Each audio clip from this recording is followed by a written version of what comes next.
Referee no fair, জালিম জুলম।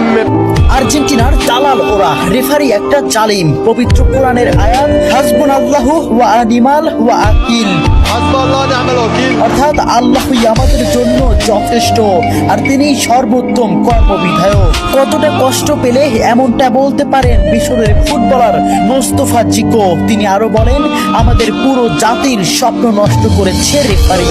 আর্জেন্টিনার দালাল ওরা, রেফারি একটা দেশের পুরো পরিশ্রমকে এক নিমিষেই নষ্ট করে দিলেন। ম্যাচের শুরু থেকেই তিনি আমাদের বিরুদ্ধে কাজ করেছেন। চোখের জলকে সঙ্গী করে আটালান্টার সবুজ ঘাসে পড়ে থাকেন মিশরের স্বপ্নবাজরা। 3-2 গোলে শেষ তাদের বিশ্বকাপের যাত্রা। ম্যাচে ফ্রাঁসোয়া ল্যাটিক্সিয়া রেফারি হিসেবে দায়িত্ব পালন করেন।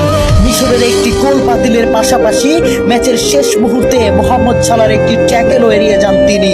দেখার প্রয়োজনও করেননি VAR। জানিয়ে রীতিমতো তুলপাড় ফুটবল বিশ্ব।